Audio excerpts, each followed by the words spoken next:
корҳои ободониву созандагӣ дар доираи ҷашни 35-солагии истиқлолияти давлатии ҷумҳурии тоҷикистон дар марказ ва тамоми деҳоти ноҳияи Данғара бо маром идома дорад ки дар ин самт саҳми сокинону соҳибкорони маҳаллӣ низ муҳим арзёбӣ мегардад. мавсими навбатии ҳаҷи фарзӣ аз ноҳияи Данғара тибқи меъёри пешбинӣ гардида 81 нафар номнавис гардида буданд. мувофиқи маълумот 50% ин ашхос бо ҳидояту роҳнамоиҳои пешвои миллат муҳтарам Эмомалӣ Раҳмон сарфи маблағи ҳаҷро ба ободии маҳаллии зисти хеш афзалтар дониста имрӯз ба сохтмони мактабу муассисаҳои томактабӣ, бунгоҳҳои саломатӣ, майдончаҳои варзишиву солимгардонӣ, роҳу пулҳои мошингузар, кашидани хати оби нӯшокӣ ва дигар корҳои созандагӣ шурӯъ намуданд.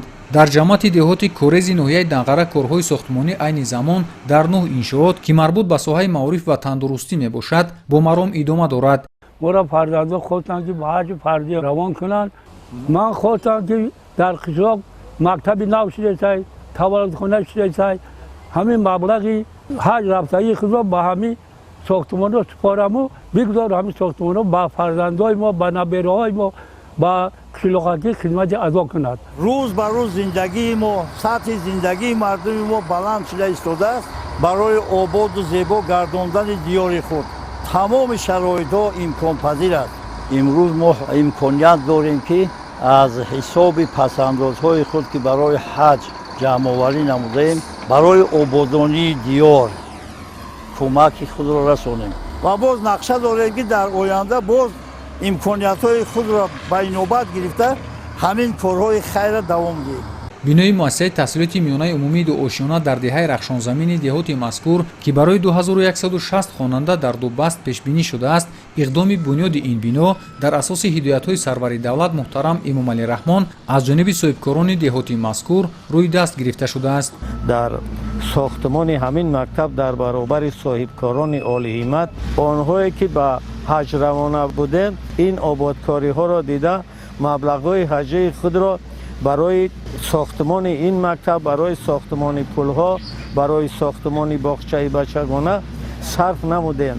сокинони деҳоти лолазори ноҳияи Данғара бо шукргузорӣ аз тинҷиву осоиштагии мамлакат мароми созандагӣ пеша намуда баҳри ободии маҳаллии зисти хеш талош намуда истоданд. дар деҳаи даштаки ин деҳот пули мошингузар бо дарозии 45 метр, дар деҳаи остона як пули мошингузар бо дарозии 40 метр, сангфаршу мунфарш намудани роҳҳо дар деҳаҳои навбунёд ва дигар корҳои ободонӣ рафта истодааст.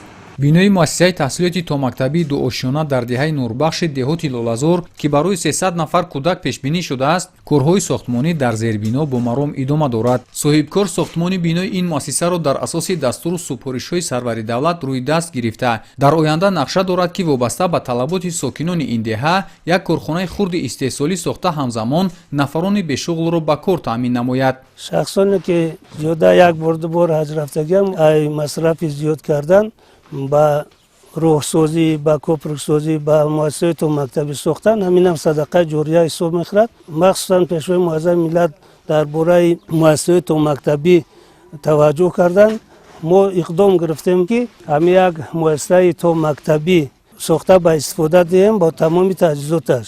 тасмим гирифтем ки дар ҳама ободонии қишлоқ халқро ҳам сафарбар кунем, ҳам худамон ҳиссагузор бошем ки ҳамун бачаҳо як роҳи обод қатӣ ба мактаб равоо карда тавонам ва дар оянда бехатарии онҳо таъмин бошам. мо ҳам заррае бошад бояд ҳиссаи худмонро бигузорем. дар доираи татбиқи иқдомоти созанда бахшида ба ҷашни 35-солагии истиқлолияти давлатии меҳан дар деҳоти пушинги ноҳия низ дар баробари ҳама ҷамъиятҳои шаҳраку деҳоти ноҳия корҳои ободонӣ, сохтмони иншооти соҳаҳои маорифу фарҳанг ва дигар марказҳои хизматрасонӣ аз ҷумла бинои муассисаи таҳсилоти томактабии дуошиёна барои 300 кӯдак, як муассисаи таҳсилоти миёнаи умумии дуошиёна барои 1000 нафар хонанда дар як баст, бинои қасри фарҳанг, бинои дуошиёнаи ҷамъияти деҳоти пушинг, оғози корҳои сохтмонӣ дар бинои хонаҳои истиқоматӣ барои омӯзгорон, ҳамчунин корҳои соҳилмустаҳкамкунӣ дар ҷӯи маркази деҳаи пушинг ва дигар корҳои созандагӣ вусъат дорад ки дар ин самт саҳми сокинону соҳибкорони ҳиматбаланду ватандӯсти маҳаллӣ назаррас арзёбӣ мегардад. имсол нияти сафари ҳаҷ кардан доштем ва дидем ки ҷавонҳои сарбаланди ҳамин деҳаамон бинову сохтмонҳо карда истодаанд ва ба аҳлу оилаи худ тасмим гирифтем ки ин маблағе ки ба сафари ҳаҷ меравем каме ҳам боша барои ободии ин сохтмонҳо сарф намоем ва аз ин иқдоми гирифтаи пешвои миллатамон бениҳоят миннатдор ҳастем. Мин баъд кӯшиш мекунем ки барои ободонии ҳамин деҳа саҳми худро бигузорем. ман ҳамин сол нияти сафари ҳаҷ кардан доштам. аз сабабе ки дар ҳамин деҳаи мо иқадар сохтмоно шуд, ман маблағи худро ба аҳли оилаам маслиҳат карда дар ҳамин сохтмоно сарф кардам. заминҳои корами деҳоти сангтуда ки 1560 гектарро бо назардошти заминҳои наздиҳавлигӣ ташкил медиҳанд, тавассути се пойгоҳи обкашӣ пайдарпай обёрӣ гардидааст. ҳавзҳои тақсимоти оби полезӣ ки солиёни зиёд таъмирталаб буд, сокинону соҳибкорони деҳоти мазкур кӯшиш намуданд ки то оғози мавсими кишту кор ин ҳавзҳоро пурра аз таъмир бароранд.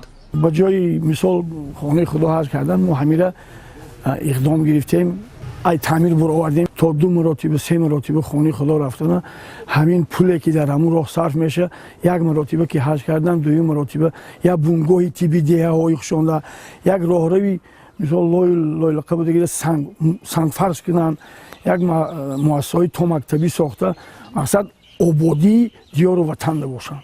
сохтани ҳавзҳои шиноварӣ дар деҳот аз як ҷониб дар солимгардонии кӯдакону наврасон мусоидат намояд, аз ҷониби дигар хавфи ғарқшавӣ бартараф мешавад. сафари ҳаҷ ният доштем дар деҳаи гилистон ҳамин ҳавзҳои шиноварӣ набуд. пештаракҳо кӯдакҳо ба дарёҳо мерафтанд, бисёр хатарнок буд. иқдом гирифтем ки як ҳавзи шиноварӣ барои кӯдакҳо сохта ба истифода диҳем. дар марказ ва деҳоти ноҳияи Данғара бунёдкориву ободонӣ ба шиори ҳамешагии соҳибкорон ва сокинони шарафманд табдил ёфта, ният доранд ки ҷашни бузургу муқаддаси миллӣ 35-солагии истиқлолияти давлатии ҷумҳурии Тоҷикистонро сазовор пешвоз гиранд. Салоҳиддини Неъмат, Завқибек Абдурахмон, ноҳияи Данғара, Ахбор.